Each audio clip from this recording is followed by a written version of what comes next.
Alhamdulillah, Bapak Ibu rahimani wa rahimakumullah. Setelah kita selesaikan pengajian kitab zakat di dalam Bulughul Maram, kita akan membahas kitab baru, yaitu kitab Janaiz di dalam kitab Bulughul Maram juga. Kitab Janaiz di dalam Bulughul Maram ini dibahas masih di dalam bab-bab tentang salat, karena jenazah ini ada salatnya, sehingga kitab Janaiz ini kalau mau dicari dalam Bulughul Maram termasuk dalam kitab salat atau setelah selesai kitab salat. Saya bukakan di sini kitab Bulughul Maram. Kemudian kita tulis Kitabu Al-Janaiz. Nah, kita lihat di sini kitab Bulughul Maram dimulai dengan kitab Taharah, kemudian kitab Salah, kemudian kitab Janaiz. Baru kemudian kitab Zakat. Nah, kemarin kita sudah selesai membahas kitab Zakat. Semestinya kalau mau urut itu kitab siang, tapi karena puasa sudah lewat, kita malah mundur ke belakang membahas kitab Janaiz. Baik, kita mulai. Qala al-muallif rahimahullahu ta'ala wa nafa'ana bihi wa bi'ulumihi fid dharaini amin. Kitabul Janaiz, kitab tentang jenazah-jenazah. Kata-kata janaiz itu adalah bentuk jamak dari janazah. Di dalam bahasa Arab ada istilah janazah, ada istilah jinazah. Kalau janazah jimnya di fathah, itu maksudnya adalah mayit yang berada di atas keranda. Adapun kalau jenazah jimnya di kasrah, itu maksudnya adalah kerandanya saja tanpa ada mayit. Untuk menghafalkan gampang, keranda itu di bawah, maka kasrah di bawah, jenazah. Mayit itu di atas, maka mayit beserta keranda disebut janazah. Fathah itu di atas. Sebagian ulama ada juga yang menyamakan antara jenazah dengan janazah. Hadis di dalam kitab saya 532. Wa an Abi Hurairah radhiyallahu anhu qala qala Rasulullah sallallahu alaihi wasallam, aktsiru, perbanyaklah, zikra, mengingat, hadzim, pemutus, al-ladzati, kelezatan-kelezatan. Apa itu pemutus kelezatan? Yaitu al-mauti, kematian.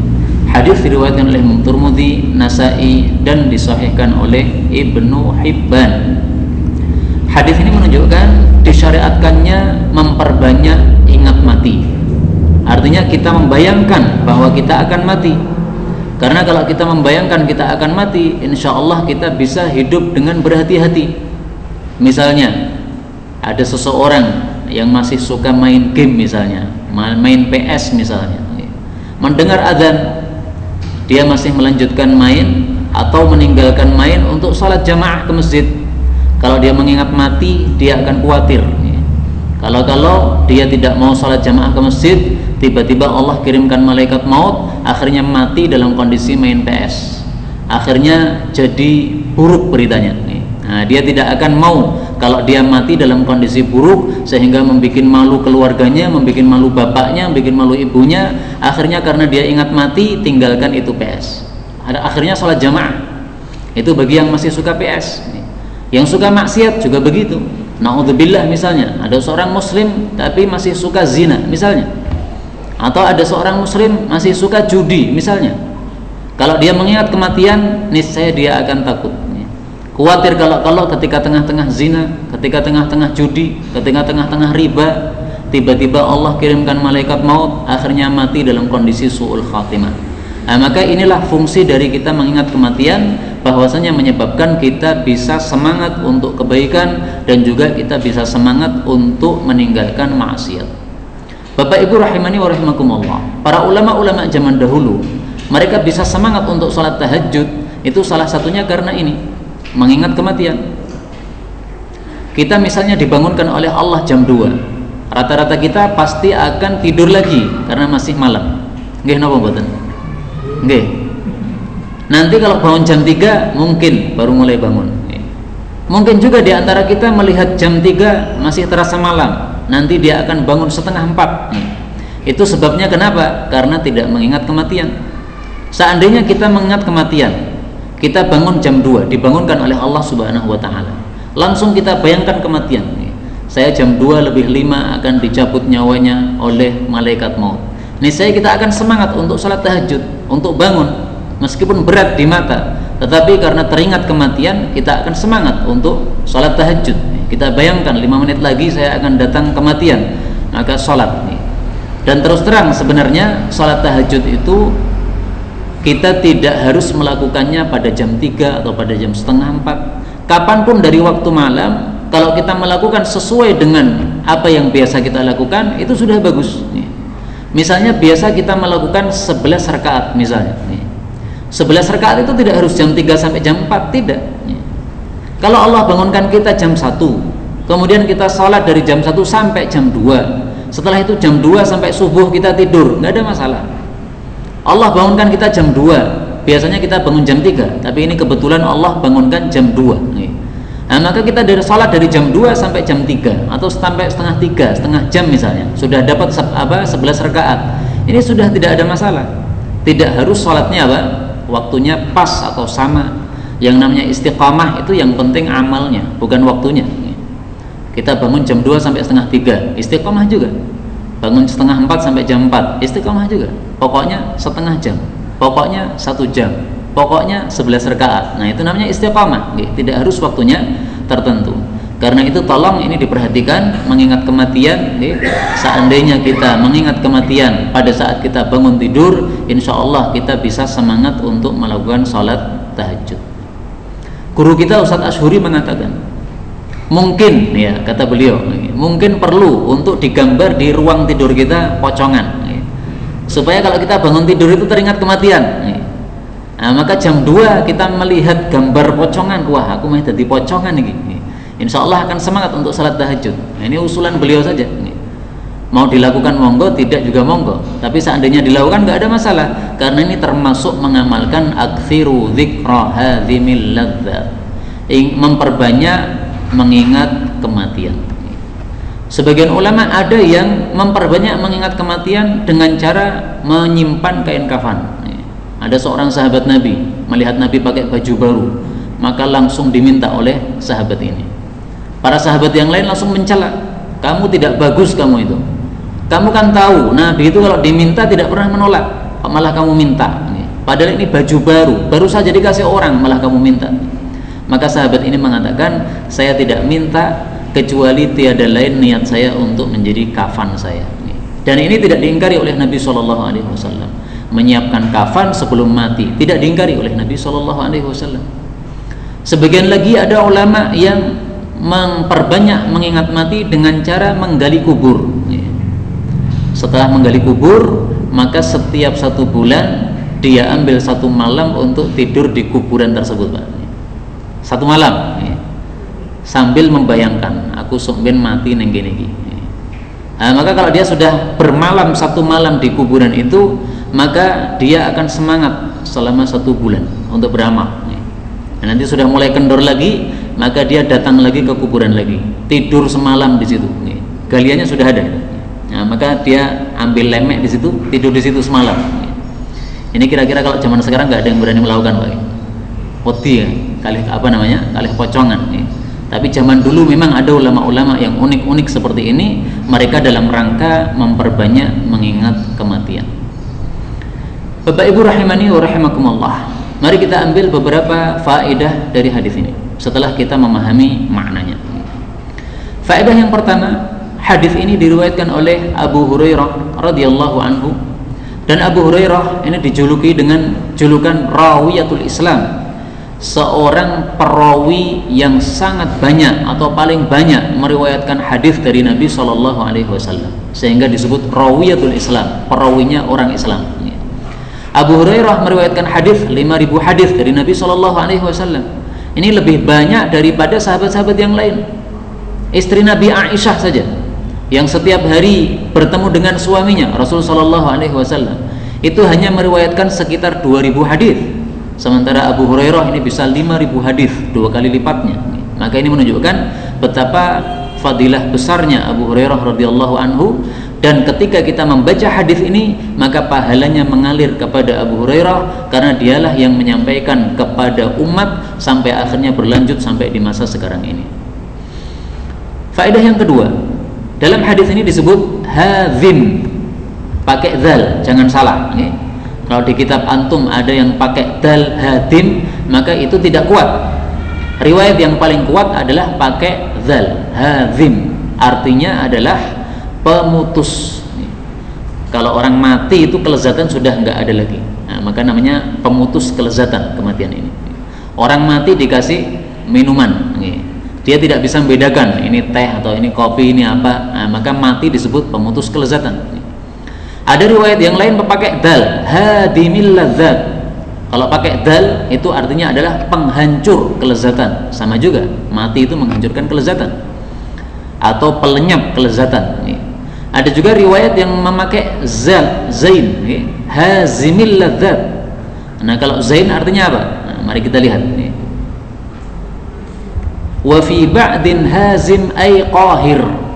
Sebagian riwayat hazimil ladzat yaitu pemaksa kelezatan atau pengalah yang mengalahkan kelezatan, yaitu kematian.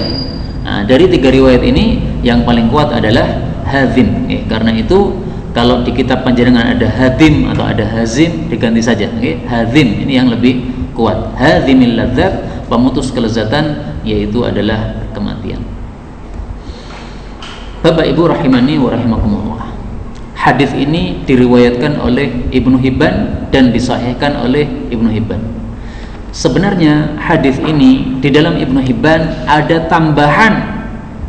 Tambahannya sebenarnya sangat bagus kalau ditampilkan di Bulughul Maram, tapi sayangnya tidak ditampilkan. Nah, maka di sini saya tampilkan. Rasul sallallahu alaihi wasallam mengatakan, "Perbanyaklah mengingat kematian.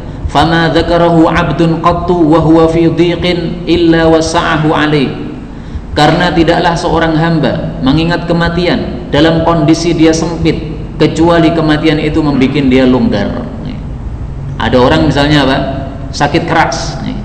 Kalau dia ingat mati, insya Allah jadi longgar. Allah sebentar lagi juga akan mati.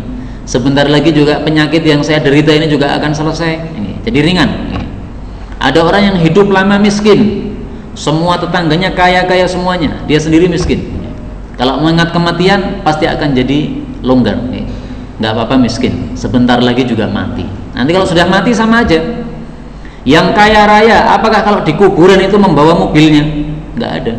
Membawa emasnya? Nggak ada. Membawa rumahnya? Nggak ada.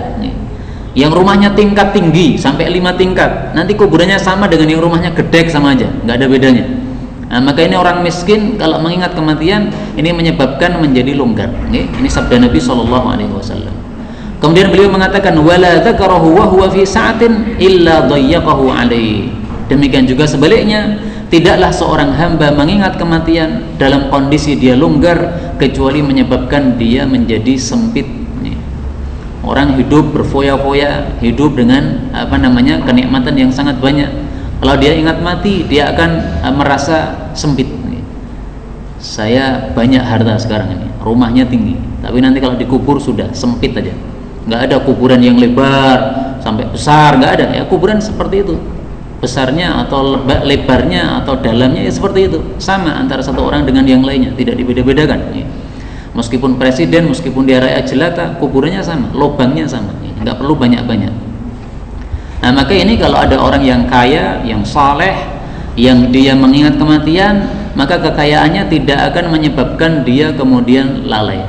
Karena kematian ini menyempitkan dia, akhirnya dia akan tetap mengejar akhirat dengan kekayaan yang diberikan oleh Allah Subhanahu wa ta'ala.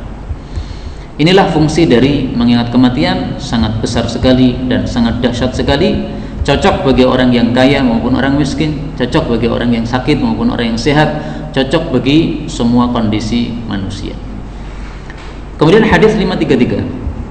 Wa an Anas radhiyallahu anhu qala Rasulullah sallallahu alaihi wasallam, la yatamannayanna, betul-betul janganlah berangan-angan, ahadukum, salah satu kalian, al mauta, untuk mati, lidurrin, karena suatu madarat, yang zilu bihi, yang turun terhadap dia, yang mengenai dia.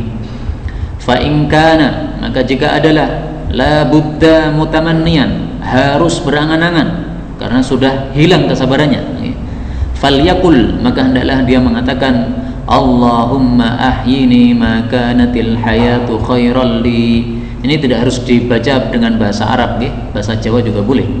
Ya Allah, hidupkanlah aku, ma kanatil hayat, selama kehidupan itu, khairal li, lebih baik bagi diriku. Wa tawaffani, dan matikan saja aku ini, ma kanatil wafat, selama kematian itu, khairal li, lebih baik bagi diriku. Hadis muttafaqun alaih.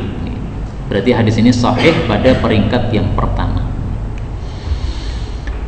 Hadis ini menunjukkan bahwa orang muslim haram hukumnya untuk berangan-angan kematian apabila dia sedang mengalami kemadharatan dunia, mengalami sakit, mengalami miskin, mengalami melarat, mengalami apapun, pokoknya kemadharatan dunia, ketidaknyamanan dunia, tidak boleh untuk berangan-angan kematian.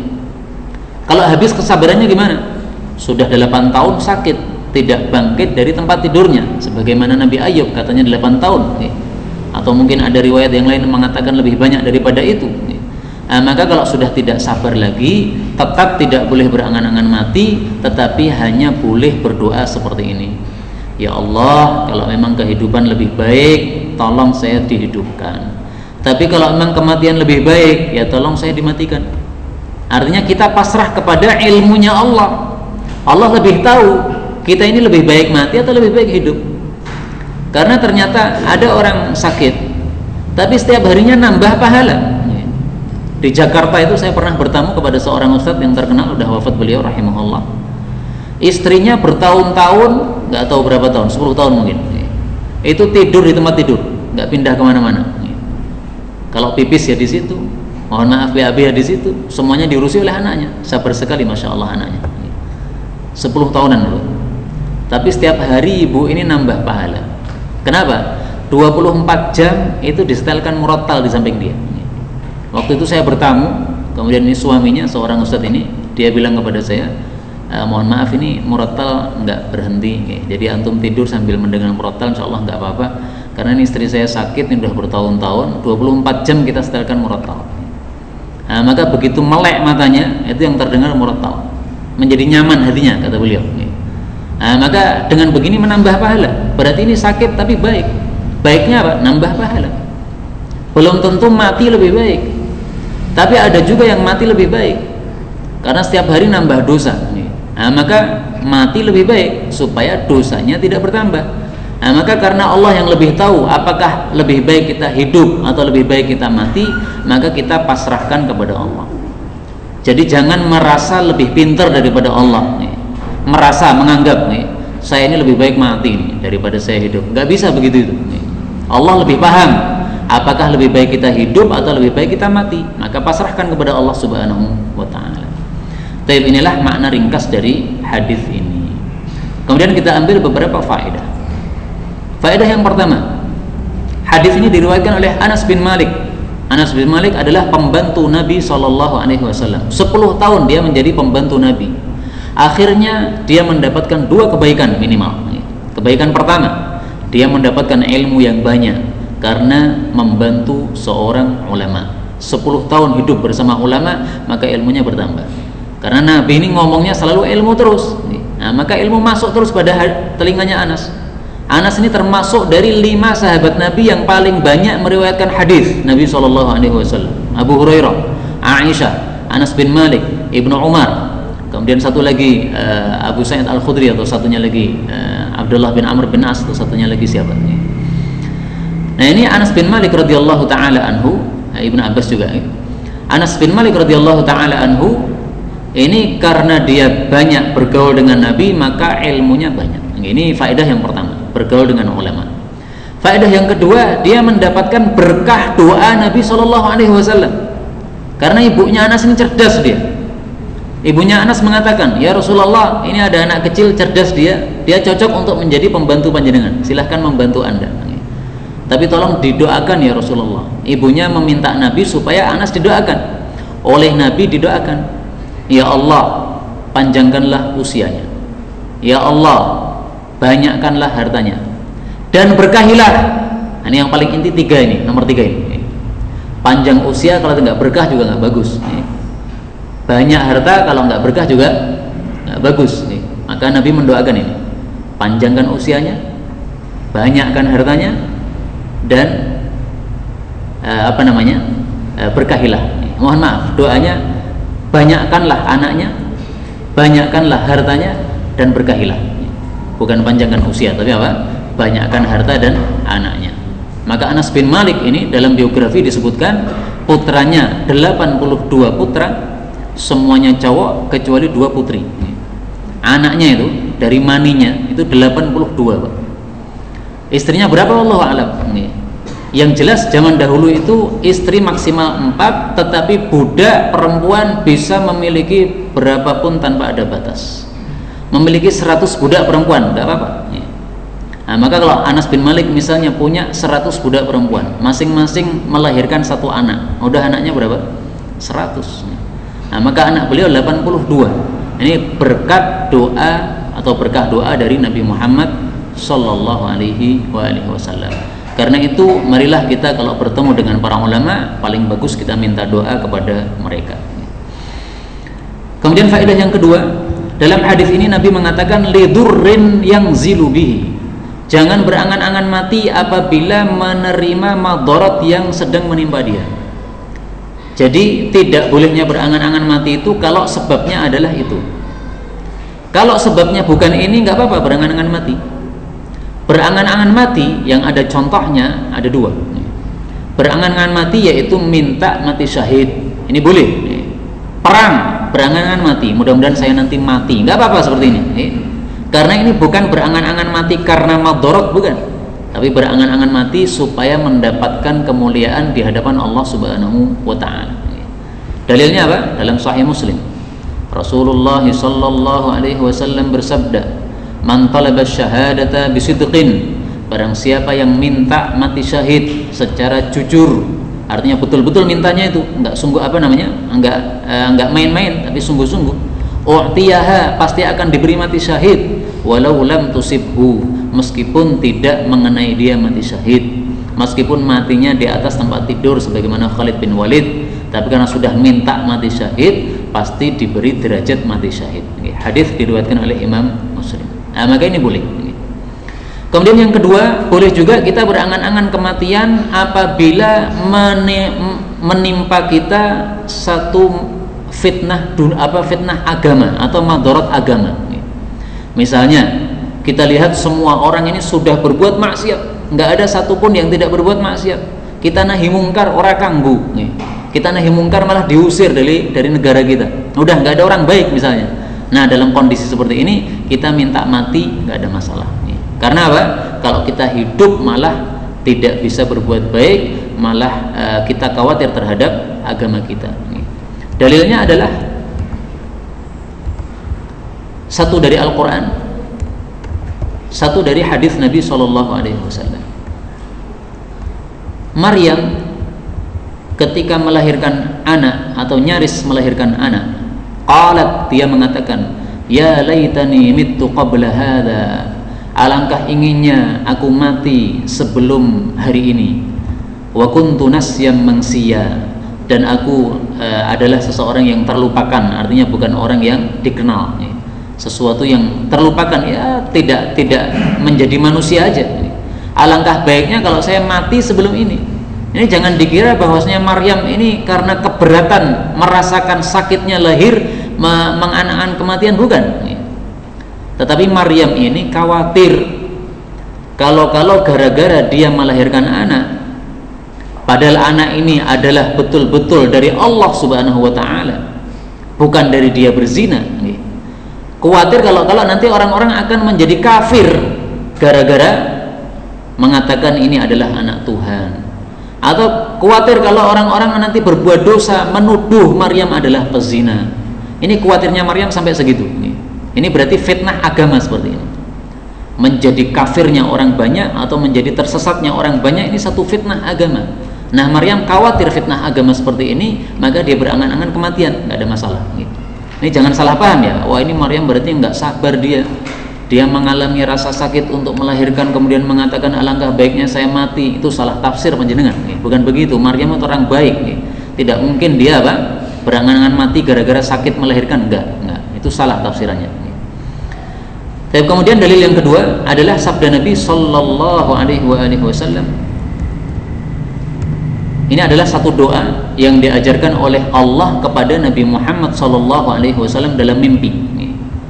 Wahai Muhammad, ini dalam mimpi. Allah mengatakan kepada Nabi Muhammad, wahai Muhammad, kalau kamu salat maka ucapkanlah doa. Ya Allah, aku minta kepada Engkau supaya bisa melakukan kebaikan-kebaikan, bisa meninggalkan kemungkaran-kemungkaran, bisa mencintai orang-orang miskin, dan seterusnya. Doanya di akhirnya ada gini, wa idza aradta bi ibadika fitnah, dan kalau engkau menghendaki fitnah terhadap hamba-hambamu, fitnah agama, faqbidni ilaika, maka cabutlah aku, maksudnya matikanlah aku dulu, ghaira maftun, tanpa terkena fitnah tersebut. Nah, ini berarti boleh berangan-angan kematian apabila kita khawatir terhadap satu fitnah agama, satu musibah agama. Daripada kita terkena fitnah agama tadi, maka lebih baik kita mati supaya tidak terkena fitnah agama. Kemudian hadis berikutnya 534. Wa an Buraidah radhiyallahu anhu 'anil Nabi sallallahu alaihi wasallam qala, al-mu'minu, orang beriman itu, yamutu, mati, bi'araqi, dengan keringat, al-jabin, pada jidatnya. Hadis diriwayatkan oleh Imam 3 dan disahihkan oleh Ibnu Hibban. Ini jangan salah baca nggih. Bi'araqi, bukan bi'irqi. Karena saya pernah mendengar seorang khatib membaca al-mu'min yamutu bi'irqil jabin. Wah, rasanya abot kalau merungok ngene iki. Karena ini sabda Nabi. Kalau kita salah membaca itu berarti fatal itu. Karena irqun itu artinya urat. Orang mukmin mati dengan urat di jidat. Nah, ini salah kaprah seperti ini. Bi'araqi, dengan keringat, al-jabin, pada jidatnya. Hadis ini memiliki dua tafsir. Tafsir yang terkenal, hadis ini bicara tentang tanda husnul khotimah. Salah satu saja, tidak harus. Salah satu tanda husnul khotimah adalah kalau seseorang mati, ketika mati di jidatnya kita dapati ada keringatnya. Ini berarti matinya apa? Husnul khotimah. Apa kaitannya keringat dengan husnul khotimah? Para ulama mengatakan sakaratul maut itu sangat berat sekali. Sehingga ketika orang mukmin ini dicabut nyawanya oleh Allah, mengalami sakaratul maut yang sangat berat. Ini keberatan sakaratul maut ini fungsinya untuk menghapus dosa-dosanya. Berarti ketika dia mati, dosanya sudah dihapus oleh Allah. Dihapus dengan apa? Dengan beratnya sakaratul maut. Karena itu termasuk salah satu tanda husnul khotimah juga kalau seseorang sebelum mati itu dibikin sakit oleh Allah Subhanahu wa taala. Karena itu kalau panjenengan sakit, nggak usah takut mati, Pak. Panjenengan sakit mati, alhamdulillah. Alhamdulillah, napa mboten? Atau pengennya sehat terus? Semua orang itu semuanya mati, Pak. Sehingga kalau kita sakit mati nggak ada masalah. Kenapa? Rasulullah pun juga matinya ditutup dengan apa? Sakit. Aisyah itu sampai mengatakan, saya dulu iri dengan orang-orang yang matinya penak. Tidur tiba-tiba mati, penak men. Salat, habis salat zikir ngantuk, tiba-tiba mati geblas. Ada orang yang baca Quran, sudah baca Quran kemudian ngantuk, teklak-teklu, akhirnya mati. Kok penak men, kata Aisyah. Maka Aisyah mengatakan, saya iri dengan orang-orang yang matinya nyaman. Tapi setelah saya melihat Rasul Shallallahu Alaihi Wasallam wafat, ternyata wafatnya itu ditutup dengan panas yang sangat dahsyat. Panasnya kalau dipegang ini 2 kali lipat dari panasnya manusia biasa, 2 kali lipat, saking panasnya itu. Maka Aisyah mengatakan, saya sudah tidak iri lagi sama orang-orang yang matinya nyaman, gak iri. Karena Rasulullah orang yang paling bagus, ternyata matinya itu justru dibikin sakit oleh Allah, dibikin berat oleh Allah Subhanahu wa taala. Nah, justru keberatan ini untuk menghapus dosa-dosa. Maka kalau ada orang mati di rumah sakit setelah sakit beberapa hari, insya Allah, ya alhamdulillah, itu insya Allah tanda baik, itu husnul khotimah. Karena orang mukmin ketika diberi sakit oleh Allah, dosa-dosanya digugurkan oleh Allah, maka ketika sudah dosa-dosanya habis, dicabut nyawanya oleh Allah dalam kondisi sudah bersih dari dosa-dosa. Ini adalah makna pertama untuk hadis ini, tanda husnul khotimah. Sekali lagi, ini salah satu tanda, tidak harus begitu. Artinya kita tidak boleh suudzon. Ada saudara kita mati, kita lihat jidatnya kok kering, ngerani apa-apa, wah ini berarti wong elek. Bukan begitu, itu salah. Karena tidak harus tandanya seperti ini. Husnul khotimah tandanya sangat banyak sekali. Kalau mau dikumpulkan silahkan lihat dalam buku saya yang berjudul Diktat Jenazah. Nah, di situ ada beberapa tanda husnul khotimah. Ada salah satu tanda husnul khotimah ini, keringat di jidat. Ada lagi tanda husnul khotimah, mati kebakaran. Ada lagi tanda husnul khotimah, mati karena tenggelam dalam laut. Ada lagi tanda husnul khotimah, seseorang mati dalam kondisi melakukan amalan yang baik. Seseorang mati dalam kondisi puasa. Nah, ini semuanya tanda husnul khotimah, banyak sekali. Perempuan mati ketika melahirkan anak, ini husnul khotimah, mati syahid, banyak sekali. Maka ini bukan satu-satunya husnul khotimah. Kemudian tafsir yang kedua untuk hadis ini, nah ini yang perlu kita perhatikan, karena ini tafsir jarang sekali. Orang beriman mati dengan keringat pada jidat, maksudnya apa? Tafsir yang kedua mengatakan maksudnya adalah kinayatun an kaddihi fi talabil halali hatta mautih. Ini maksudnya adalah kinayah bahwa orang beriman itu susah payah mencari harta yang halal sampai matinya.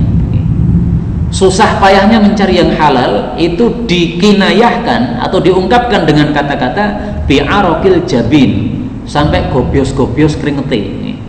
Artinya apa? Dia pontang-panting cari nafkah untuk anaknya, untuk istrinya, tapi karena dia carinya hanya mau yang halal totil, gak mau yang haram, dia harus pontang-panting. Sebenarnya kalau dia mau haram gampang, karena dulu dia menjabat sebagai direktur di bank misalnya, rezekinya banyak sekali, tapi haram. Nah begitu dia tahu bahwasanya riba haram, akhirnya jabatan ditinggalkan, akhirnya jualan salumi, bakso pentol nih, bakso ojek nih, hasilnya berapa sih bakso ojek? Keringatan gobios-gobios gara-gara mencari yang halal untuk menghidupi anak istrinya. Nah, inilah tanda orang beriman seperti itu. Dia sampai mati itu, matinya itu dalam kondisi mencari halal tok. Nah, maka mudah-mudahan kita semuanya bisa diberi istiqomah oleh Allah untuk menjaga diri, mencari harta hanya yang halal saja sampai mati kita. Ini tanda orang beriman.